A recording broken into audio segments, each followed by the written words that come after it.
Bonjour les amis, bienvenue dans ce nouveau Café Hypnose où on parle de l'hypnose et on va parler aujourd'hui de ce que l'on fait, de ce qu'on peut traiter avec l'hypnose.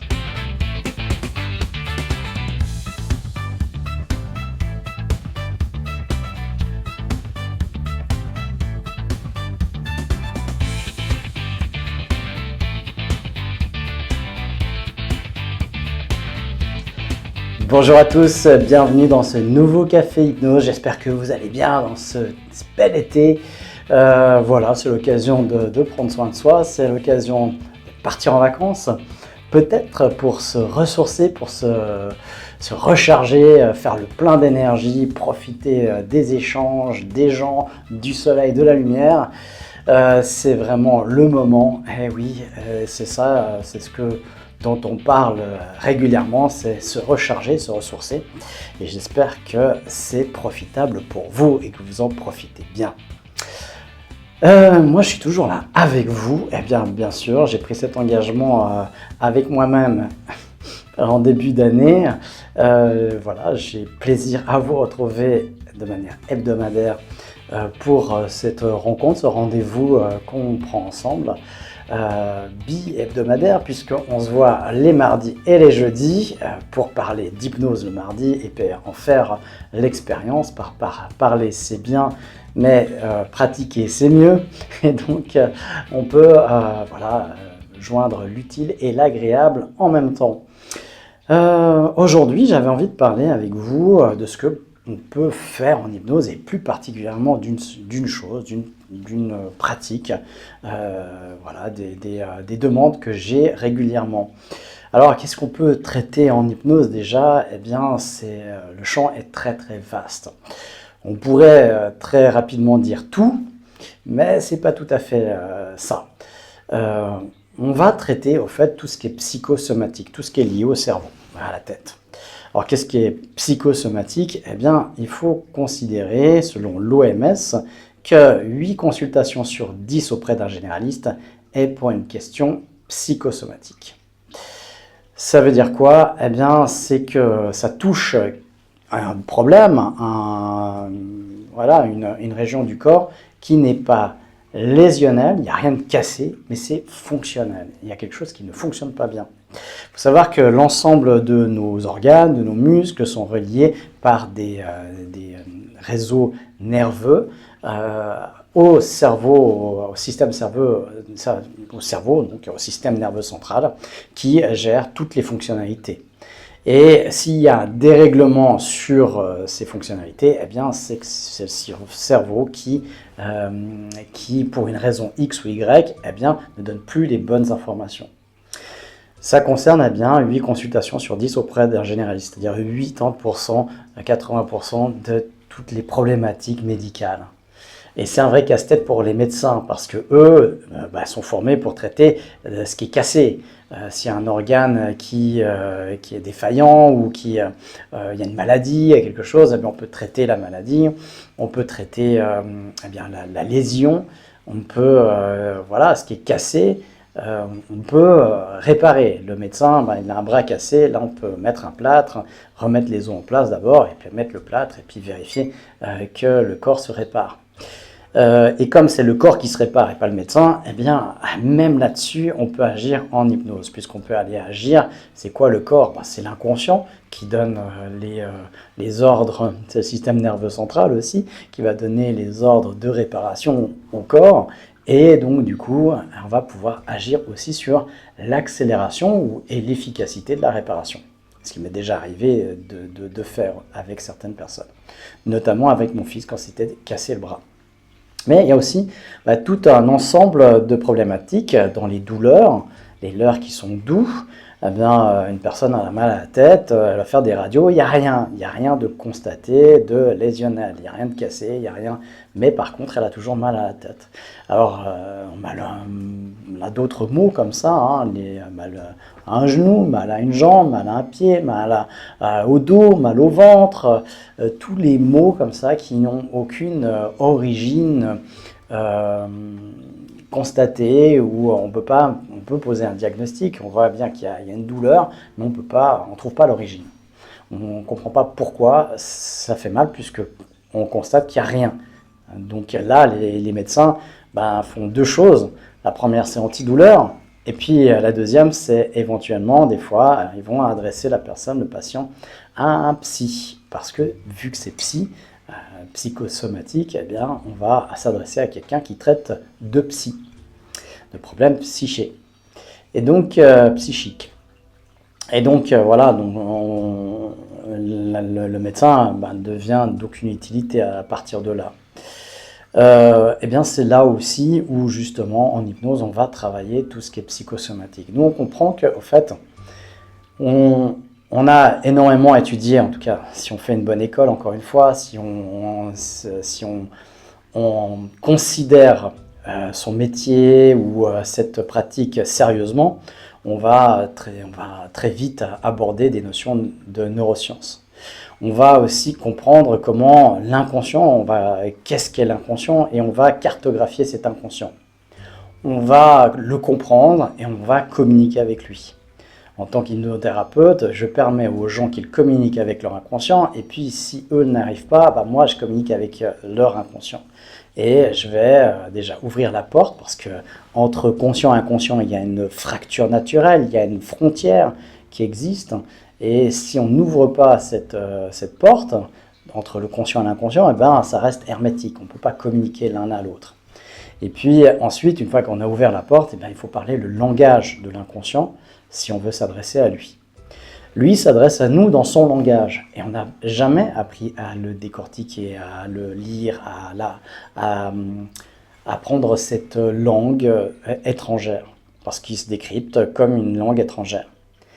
Il a 4 niveaux de langage, notre inconscient, parce que c'est vraiment important ce qu'il communique avec nous, puisqu'il a la fonctionnalité de tout notre corps.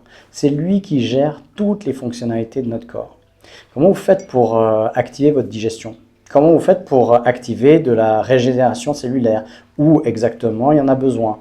Eh bien, c'est une partie de vous, parce que c'est en vous, mais c'est pas la partie, c'est en tout cas pas une partie consciente. Donc c'est une partie inconsciente, quelque chose dont vous ne maîtrisez pas, mais que vous pouvez interroger, dont vous pouvez aussi influencer, donner des ordres. Mais pour ça, effectivement, il y a une frontière, et puis il y a un langage différent. Alors ce langage, pour l'inconscient, il nous communique, lui, ces informations par les rêves, les intuitions, les émotions, et surtout les émotions. Et comme on n'a pas appris à l'école à écouter les émotions, ou très vaguement, quand je dis ça aux gens, ouais, mais on me dit non, mais mes enfants, ils ont développé des émotions, ils ont appris les émotions à l'école. Et je leur dis, alors c'est quoi une émotion et ça sert à quoi? Et là, alors là, il n'y a plus personne. Parce qu'à l'école, on ne voit pas ça. On apprend vaguement ce que c'est qu'une émotion, on va juste la considérer, mais on n'apprend pas que c'est un messager. C'est un messager qui vient délivrer un message. Et pour chaque émotion, il y a un message spécifique à traiter. Et ce n'est pas juste à écouter, c'est à traiter. Donc c'est à écouter et à faire quelque chose, passer à l'action. Si vous voulez en savoir plus, j'ai un cours là-dessus sur les émotions. Ici, on est là pour développer des choses et d'autres. Et là, je m'éloigne du sujet que je voulais aborder aujourd'hui. C'était vraiment, plus particulièrement une utilisation de l'hypnose. Là, ça c'est vraiment important parce que si on n'écoute pas, il va passer au deuxième niveau. Le deuxième niveau, ce sont les douleurs, les leurres qui sont doux. Effectivement, c'est tout ce qui est fonctionnel mais pas lésionnel. C'est 8 consultations sur 10 auprès d'un généraliste, comme je vous l'ai expliqué juste avant. Le médecin, comme il ne sait pas quoi faire avec ça, puisque ça ne le concerne pas, effectivement, mais c'est juste, il va donner un antidouleur, il va couper le message, parce que pour lui, comme il n'y a pas de raison, ça n'a aucune utilité, la douleur. Donc, mal de tête, mal au ventre, mal au dos, mal aux jambes, il va en donner un antidouleur. Au meilleur des cas, je dis bien au meilleur des cas, il y aura augmentation de la douleur. Il faudra prendre un peu plus d'antidouleur. Au meilleur des cas, toujours, il y aura un déplacement de symptômes. Et là, la personne a mal au ventre, elle aura peut-être mal au genou, ou à la tête, ou au dos. Voilà, déplacement de symptômes. Et là, je vais faire une petite parenthèse, parce que suivant la thérapie qu'on utilise, eh bien, si on ne s'occupe pas à la cause, si on ne s'occupe pas encore une fois de la cause, eh bien, on va mettre un pansement sur une jambe de bois. On va encore une fois avoir un risque de déplacement de symptômes. Et en hypnose aussi, parce que et je vois des thérapeutes qui n'ont pas appris à aller chercher la cause, mais qui font que sur la thérapie positive, hein, la thérapie, voilà, on ne s'occupe pas de l'origine du problème, mais on va vers la solution directement. Hein, la mauvaise compréhension de la thérapie positive ou la thérapie solution.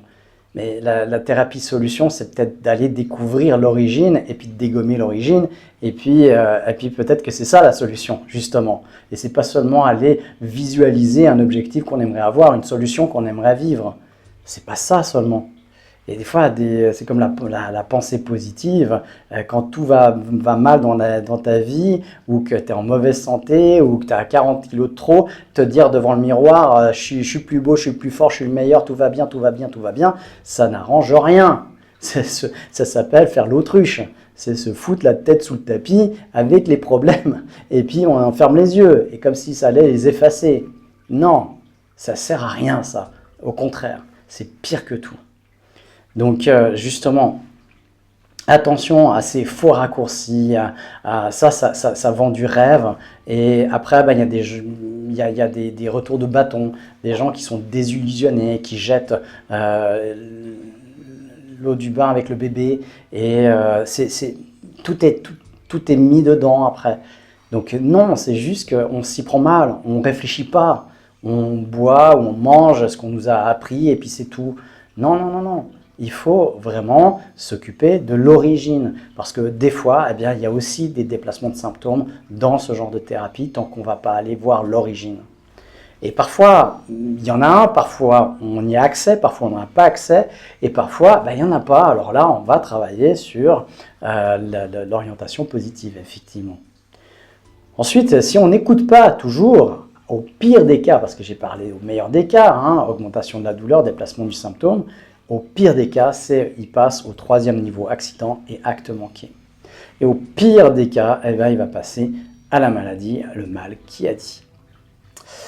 Alors, ça peut être sur des années avec des grosses maladies mortelles, ou ça peut être avec des petites maladies et très rapidement. Je vous donne un exemple plutôt bénin. Une personne qui suit une formation sur 2 semaines, la fin de la première semaine, elle s'est coincée la nuque pendant la nuit, elle arrive avec une minerve et elle va louper l'après-midi de formation pour aller chez l'ostéopathe. Elle m'annonce ça avec la minerve. Bon, ok. On est situé où? Sur les 4 niveaux. Émotion, douleur, acte manqué, accident et maladie, d'après vous. J'espère que vous avez répondu juste. On est dans la douleur, ok, mal à la nuque, et c'est pour ça qu'elle va chez l'ostéopathe. Le lundi, elle arrive, elle a toujours la minerve, ça va pas mieux. Le problème n'est pas réglé malgré l'opération de l'ostéopathe, la manipulation de l'ostéopathe. Parce que, oui, on appelle ça aussi une manipulation. Et là, on n'est pas réfractaire hein, quand c'est pour aller mieux. Voilà. On en reparlera de ce terme aussi, on en a déjà parlé aussi, hein, de ce terme de manipulation. Donc le lundi, elle arrive de la 2e semaine, premier jour de la 2e semaine, elle arrive avec la minerve et on a un rendez-vous individuel sur les 2 prochains jours où je vois toutes les personnes de la formation individuellement pour une session de coaching individuel. Elle attend beaucoup de ce coaching, elle est là, on a répété, on a placé les heures le mercredi de la semaine d'avant, on a répété le rendez-vous le jeudi, le vendredi, le lundi et le mardi lors de son passage, de son horaire à elle, eh bien elle ne vient pas. On est donc quoi? Acte manqué. Et puis le vendredi, dernier jour de formation, eh bien elle n'est pas là à 9 h quand on commence. Et là je dis au reste du groupe, il y a fort à parier qu'elle sera malade, que le secrétariat va m'annoncer qu'elle est malade. Et c'est effectivement ce qu'on m'annonce à la pause. Elle est absente pour une grippe. Voilà. Alors, quand je la revois une semaine plus tard, eh bien, je lui pose la question, qu'est-ce que tu as vécu dans les 2 semaines avant le début du séminaire? Et la réponse que j'ai toujours, évidemment, c'est rien du tout. Je dis réfléchis bien, parce que je sais, moi, qu'il y a quelque chose, ça c'est sûr et certain, mais je sais pas quoi. Et là, elle me dit encore une fois, non, non, je t'assure, rien du tout. Je dis, réfléchis tranquille, tu me diras. Je fais mine de partir, et là elle fait, ah oui, je sais. Elle a eu un gros, gros choc émotionnel 2 semaines avant. Et voilà. Et ça alors, je dis pas que c'est toujours le cas, mais en 15 ans de pratique, j'ai cru une fois avoir une exception, et finalement, ça n'en était pas une. Et j'ai eu des centaines et des centaines, pour pas dire des milliers de cas où on va à chaque fois se poser la question, qu'est-ce qui se passait pendant ou juste avant ça s'est déclaré. La douleur ou les problèmes ou la maladie. Et à chaque fois, j'ai la réponse. J'ai la réponse que je vous ai donnée en premier, c'est rien du tout. Et finalement, c'est ah mais oui, il y a eu un déménagement. Ah oui, j'ai divorcé. Ah oui, c'est là où je me suis fait licencier. Ah, c'est là où j'ai eu un burn-out. Ah, c'était et voilà. C'est à chaque fois lié à quelque chose. En tout cas, on peut faire une corrélation. Et ce qui est le plus étonnant, c'est que quand on va traiter l'élément présupposé, déclencheur, eh bien, ça disparaît. Le problème, la problématique disparaît. Alors, de là à faire des raccourcis, on s'en fout. Alors, on pourrait même dire, ben non, ça n'a aucun rapport. Ben, on s'en fout. Le principal, c'est que même si c'est un rapport qu'on a imaginé, ça fonctionne. Donc le principal, c'est quoi? C'est que ça fonctionne. Donc, quand on arrive à reproduire quelque chose en permanence et qui fonctionne, peu importe comment ça fonctionne, ça fonctionne. Les patients ne me demandent pas ouais mais comment vous faites et tout ça. Non, ils veulent juste que ça fonctionne. Hein, on ne va pas demander comment votre voiture fonctionne pour l'utiliser. Vous n'allez pas avoir besoin de savoir exactement comment le processeur de votre ordinateur, votre téléphone portable fonctionne pour l'utiliser. D'ailleurs, vous ne le faites pas. Vous ne savez pas du tout, personne ne sait comment ça fonctionne. La plupart, je dirais même 99,9% des informaticiens ne savent pas comment ça fonctionne à l'intérieur. Ils connaissent leur programme, ils connaissent la programmation, mais comment ça fonctionne à l'intérieur, personne ne sait. Enfin, pas personne, mais pas les informaticiens. C'est les fabricants, c'est autre chose, les ingénieurs. Ça, c'est un autre métier, effectivement. Donc voilà, c'est comme ça qu'on va travailler alors sur l'origine, évidemment, en écoutant le message de l'inconscient. Et ça, on l'avait déjà traité. Alors, qu'est-ce que j'ai comme demande? On a dit tout ce qui est psychosomatique, ça va être l'insomnie, ça peut être arrêter de fumer, mincir, les classiques, ça va être la dépression, ça va être les burn-out, manque d'énergie, la libido, les problèmes justement dont je voulais parler, les problèmes de couple, les problèmes familiaux, les problèmes d'apprentissage, les phobies, les allergies. On me dit, mais pourquoi les allergies? Les allergies, c'est normal, c'est une réaction immunitaire du corps contre quelque chose qui est naturel. Les pollens, c'est pas dangereux, c'est pas létal. Et pourtant, le corps se défend de ça. C'est pas un poison, mais il s'en défend comme si c'était du poison. Et là, on va juste dire au corps, t'as pas besoin de te défendre de ça, en fait. Et c'est bon. Et le corps, il accepte. Mais ça, faites-le sans un état d'hypnose, sans un état modifié de la conscience. Tant que la porte n'est pas ouverte, eh bien, vous pouvez dire, t'as pas besoin de te défendre du pollen, ça ne marche pas. Ça ne marche pas. Par contre, quand la porte est ouverte, vous allez dire ça en français, ça ne marchera pas non plus. Vous dites ça dans le langage de l'inconscient, et là, ça fonctionne. Donc il faut deux choses, et c'est ce qu'on apprend en auto-hypnose, à ouvrir la porte et à parler le langage de l'inconscient. Et ça, c'est déroutant, parce que ça paraît rien du tout, mais tant qu'on ne le fait pas, eh bien ça ne marche pas. Et au moment où on le fait, on fait à peu près exactement la même chose, eh bien là ça marche. C'est vraiment toute la différence. Donc on a toutes ces problématiques, voilà, on a un problème relationnel, on a dit. Problème relationnel, c'est, j'ai souvent des enfants qui viennent, voilà, pour des problématiques soit d'école, d'apprentissage, de comportement. Et ce que j'ai l'habitude de dire, c'est malheureusement le cas, ça ne plaît pas toujours à tout le monde, ça c'est sûr et certain. C'est que souvent j'ai une séance à faire avec l'enfant et j'en fais 4 avec les parents. Mais oui, et puis plus le parent pense savoir des choses ou a lu 2-3 petits trucs ou a fait 2-3 petites formations, plus c'est compliqué. Parce qu'il y a un phénomène de l'ego, c'est oui, je sais. Du moment que la personne sait, bah, c'est comme on a déjà dit, hein, comme la tasse qui est pleine, on ne peut pas la remplir davantage. Bon, ok, tu sais, c'est bien. Ça, j'ai énormément de gens avec qui j'échange qui, alors ils savent, c'est des sachants, ils savent tout. Et la plupart ont fait des petites formations par-ci, par-là, et puis ils savent. Ah, ils savent tellement, tellement, qu'ils pourraient tellement s'occuper des autres, mais ils ne savent pas tout ce qu'ils ne savent pas. Et ça, c'est énorme, et ça ne les intéresse pas. Voilà, ça c'est la paresse. Ça c'est Jacques Brel qui disait la bêtise, c'est la paresse. Et je le rejoins complètement. Si on ne s'intéresse pas à un moment donné, même à des choses qui voilà, paraissent un peu futiles, eh bien, on peut en tout cas pas aider, on ne peut pas œuvrer dans ce domaine-là. Et à un moment donné, il faut s'y intéresser, sinon il faut laisser ça aux autres. Je ne peux pas être mécano et pas m'intéresser à la mécanique. Si ça ne m'intéresse pas, je ne vais pas aller bricoler des voitures de mes amis ou ouvrir un garage. C'est un peu, voilà, c'est absurde. Mais il y en a qui sont que dans cette absurdité-là. Donc voilà, c'est vraiment souvent, eh bien, une séance avec les enfants parce qu'ils vont très vite, ils comprennent les enjeux et tout ça, parfois deux. Et puis avec les parents, bah, il faut expliquer tout ce qu'ils font faux, au fait. Tout ce qu'ils croient faire juste et qu'ils font faux. Parce qu'il n'y a pas eu d'école à l'éducation. On n'a pas eu d'informations là-dessus. On se base sur nos propres ressentis qui sont souvent en polarité par rapport à ce qu'on a reçu. Ou en symétrie. Voilà. Mais comme la plupart des gens ont vécu des enfances pas cool, eh bien, ils ne vont pas reproduire ce qu'ils n'ont pas trouvé cool. Donc ils vont faire l'opposé. Voilà, c'est un formatage quand même. Et là, ben, c'est juste en réaction. Donc, c'est pas toujours adéquat. Et puis encore, on peut avoir 4 enfants, 3 enfants, 2 enfants, eh bien, ce ne seront jamais les mêmes. Donc, on n'a pas la même façon de traiter l'information avec eux.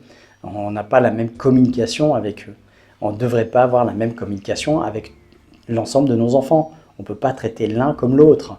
Alors, sur l'équité et l'égalité, oui, mais pas dans la communication. La communication est spécifique à chacun. Il faut nous adapter à la communication. C'est comme si je disais, ben voilà, je vais partir au Brésil, et ben moi je leur parle en français. Et ils se démerdent. Ben, c'est qui va en souffrir? Ben, c'est moi. Hein. C'est pas eux. Hein. D'accord? Donc là, il va falloir adapter mon langage, ma langue, à l'endroit où je suis. Et bien là, c'est pareil dans une famille. Et ça, c'est vraiment important de le comprendre. De vraiment adapter et puis comprendre qu'il y a des enjeux qu'on n'a pas appris. Et tant qu'on veut croire qu'on sait, eh bien, on ne peut rien apprendre. Et il y a un moment donné, il faut se dire, ok, je ne sais peut-être pas tout et je peux apprendre. Par contre, ça c'est la bonne nouvelle. Je peux apprendre et je peux faire mieux. Donc, c'est là-dessus qu'on va travailler. Et là, on va travailler eh bien, sur des choses qui sont périphériques à l'hypnose. Des connaissances qu'on acquiert quand on fait une école sérieuse en hypnose. On acquiert des connaissances de communication, normalement.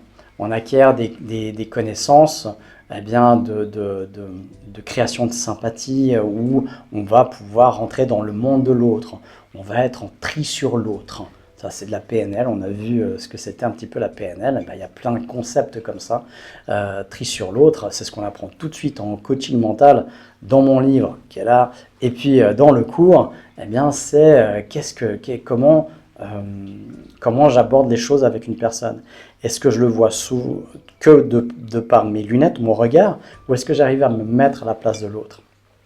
Et là, je vois alors justement des échanges avec des amis thérapeutes où ils sont en tri sur soi en permanence, c'est-à-dire qu'ils n'arrivent pas à se mettre à la place de l'autre pour essayer de voir la situation ou comment perçoit l'autre une situation. Et ça, c'est grave, parce que justement, en tant que thérapeute, on doit pouvoir être en tri sur l'autre, c'est-à-dire aller se mettre à la place de l'autre pour voir comment il perçoit les choses, comment il les reçoit, comment il les vit.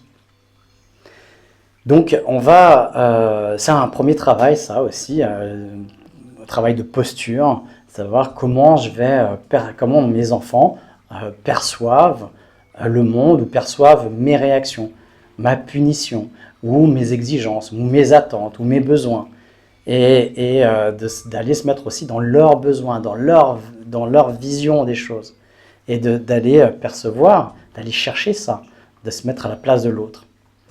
C'est une faculté que certains ont plus facile que d'autres. Ce qui est étonnant, c'est que la plupart des gens qui disent qu'ils sont réellement très sensibles à ça ne le sont pas, en réalité. Ils sont souvent très en tri sur soi. Ça m'avait frappé quand je l'ai observé. C'est des gens qui me disent souvent ah, « moi je suis hyper sensible », c'est-à-dire que tout ce que ressent l'autre, je le ressens. Et en fait, quand on va confronter ce ressenti au ressenti de l'autre, eh bien, on se rend compte que c'est souvent à côté. Pourquoi? Parce que c'est ce que perçoit la personne, ce qu'elle ressentirait, elle, dans la situation de l'autre, mais pas ce que ressent l'autre. Et ça, c'est un fossé énorme. Donc, on est tout le temps en projection sur l'autre. Donc, c'est moi, dans cette situation-là, je réagirais comme ça. Et alors, on va ressentir tout ça, effectivement, on est en dissociation, projection hypnotique, et donc, on va ressentir des émotions, des sensations. Mais ça ne veut pas dire que c'est l'autre, sa façon de vivre la situation et ce qu'il ressent. Donc, attention à ces choses-là, ces raccourcis-là. Voilà la réflexion du jour et on continuera à parler justement bien de cet accompagnement relationnel. J'aime bien ça, j'aime beaucoup ça parce que justement il y a énormément à en dire, il y a énormément à apprendre. Cette posture, si on pouvait retenir quelque chose aujourd'hui, c'est souvent cette posture de sachant. Un adulte sait pour ses enfants, il sait ce qui est mieux pour lui et il sait, voilà, et il ne se remet pas en question. Alors que justement, la posture de contrôle, on va dire, ou de maîtrise, c'est toujours celui qui écoute.